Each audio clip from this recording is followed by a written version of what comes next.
நேர்மையான மக்கள், நேர்மையான தேசம், நேர்மையாக சிந்திக்கின்ற எண்ணம் அது அருகிவிட்டது. முந்தி தெரியும், பாஸ்போர்ட் எடுக்கிறேன்றாலும் காசு கொடுக்கணும், ஐசி எடுக்கிறேன்றாலும் காசு கொடுக்கணும், போலீஸ்காரன் மறைச்சாலும் காசு கொடுக்கணும், காணிய அலுவலகத்துக்கு போனாலும் காசு கொடுக்கணும். எனவே நாங்கள் இப்படியான சிந்தனைகள் ஊடாக நாங்கள் எங்களுடைய மனசு, எங்களுடைய உள்ளம் எல்லாம் சுயநலமான நிலைக்கு மாறிவிட்டது. எனவே அப்படியான சிந்தனை எல்லாம் ஒழித்து நான் உழைக்கின்ற ஒவ்வொரு காசும் மிக பெருமதியானது. உழைக்கிற காசிலே நிம்மதியாக சாப்பிடுகின்ற ஒரு நிலைமை, உழைக்கின்ற காசை மற்றவன் திருட முடியாத ஒரு விடயமாக நாங்கள் இந்த நாட்டை மாற்றுகின்ற பொழுதுதான் நாங்கள் மட்டுமல்ல, எங்களுடைய சந்ததியாக இந்த நாடு சந்தோஷமாக இருக்க வேண்டும், அந்த பிள்ளைகள் மகிழ்ச்சியாக இருக்க வேண்டும், நல்ல மனநிலையிலே வாழ வேண்டும், நல்ல மனநிலையிலே கற்க வேண்டும். உங்களை பார்த்து தெரியும், அண்மை காலங்கள் எல்லாம் பெரிய காசு எல்லாம் செலவழித்து கல்யாணம் செய்வார்கள்.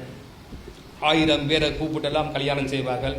பல கோடிக்கணக்கை செலவழித்தெல்லாம் காசு செலவு செய்வார்கள். ஆனால் கொஞ்ச நாளைய பிறகு பிரிந்து விடுவார்கள்.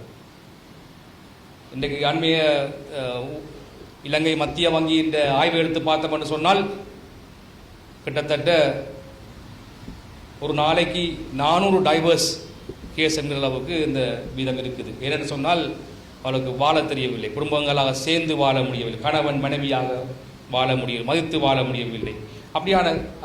அப்படியாக நாங்கள் நல்ல கல்வி இருந்தால்தான் எது சரி எது பிழை என்று நாங்கள் உய்த்து அறியக்கூடிய அந்த கல்வியை நாங்கள் பிள்ளைக்கு வழங்க வேண்டும்.